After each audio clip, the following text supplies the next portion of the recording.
Lot number 11 is a story that I wrote called The Hoopoe's Flight. And along with it comes a cartoon by the genius American cartoonist Ted May, which is along the lines of something that our great family friend Richard Williams would have done. It's inspired, I think I'm allowed to say, by Richard Williams' style of depicting Nasruddin. And I love to think that this, in the cage, is a modern Nasruddin. But times haven't changed because the Hoopoe has won the day. And I want to say that in our family, Hoopoes are held high aloft as the king of birds, and they are a family obsession to us. And when I crisscrossed Afghanistan a few years ago in dangerous times, searching for the lost treasure of Ahmed Shah Durrani, I took with me a hoopoe in a bamboo cage, and every Afghan who set eyes upon it would coo with delight and say that anyone, man, woman, child, who had a hoopoe near them would have a future paved with gold.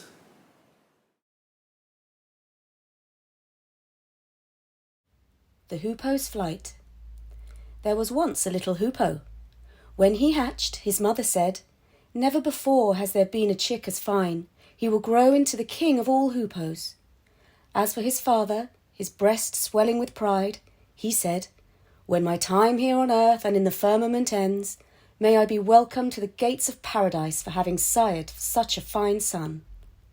Weeks passed, and the little hoopoe chick grew stronger and stronger, and his feathers grew sleek and radiant. From the first day that he took flight from the nest, perched as it was in a fissure between the rocks, all the other creatures in the sky cooed and cawed in delight at seeing such an exquisite bird.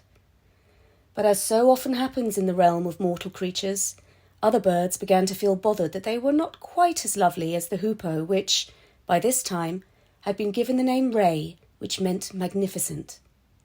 Months slipped by, and as they did so, a group of feathered creatures took to gathering at the water's edge in the last throes of dazzling afternoon sunshine.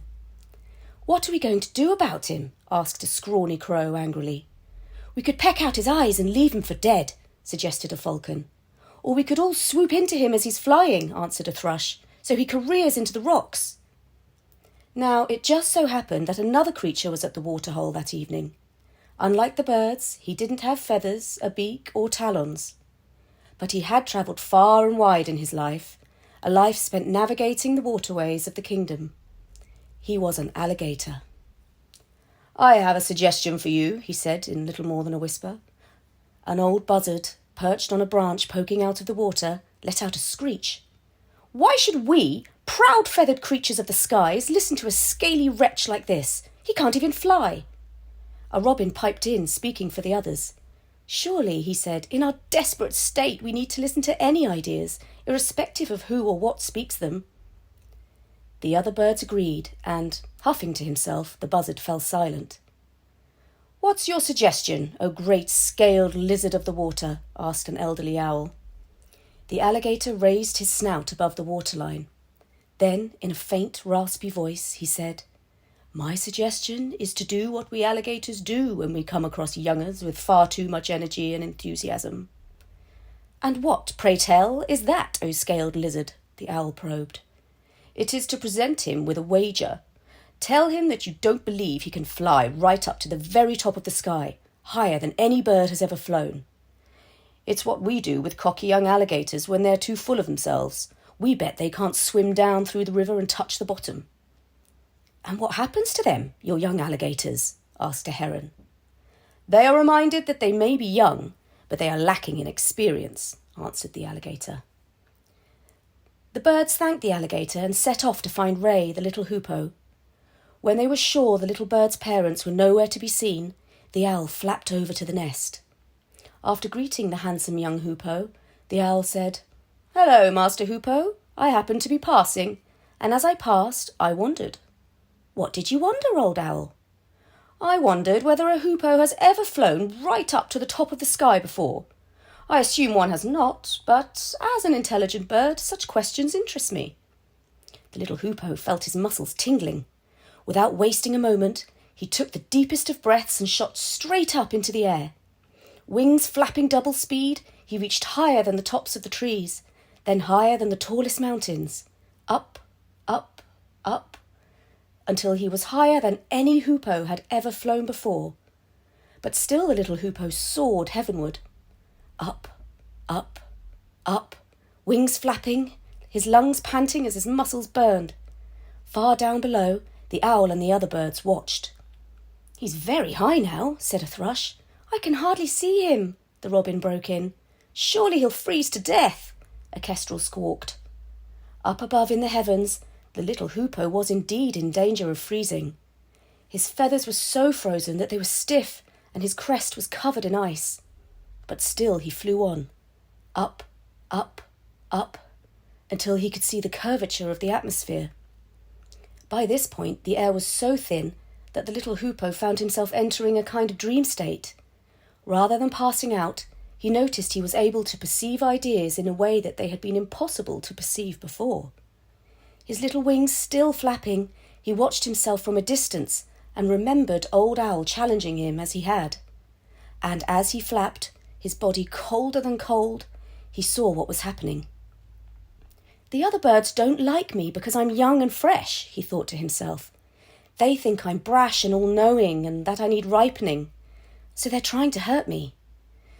They are right in that I'm raw and unripened, of course I am, because I'm young and have so little experience.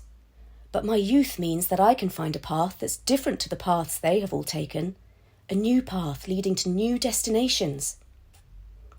At that moment, just as Ray, the little hoopoe, was about to freeze to death, he saw something floating just above him. In his weakened state, he wondered whether it was the heavens. His mind reeling, wings too frozen to flap any longer, he collided with the object and passed out. The little hoopoe had no way of knowing that what in actual fact had occurred was that he had flown into a high-altitude balloon, which was attempting to break a record for no good reason at all. Dressed in a spacesuit, one of the pilots spotted the frozen little bird, scooped him up in his gloved hand, and took him beside the heater. Having climbed to the edge of space, the balloon began to descend. As it did so, Ray came too. A short time later, the craft lowered through the atmosphere and the heavens until it was level with the mountains and then below the tops of the trees. As the balloon descended, the little hoopoe, now warmed and more energetic than ever, stood on the outer rail of the gondola and thanked the universe for such a fine adventure. "A few hours ago I was a young hoopoe without any experiences to my name," he said to himself. "But now, all thanks to Old Owl and his friends, I have travelled to the edge of space and been challenged more than any other hoopoe alive." That evening, back in his family's nest, Ray regaled his parents with the tale of his journey. "Old Owl and the other birds were so kind to me," he squawked. "They saw that I was raw and unripened, and they helped me to have an experience that would make me stronger." The mother and father hoopoe exchanged a troubled glance. After all, they knew full well what the other birds were thinking.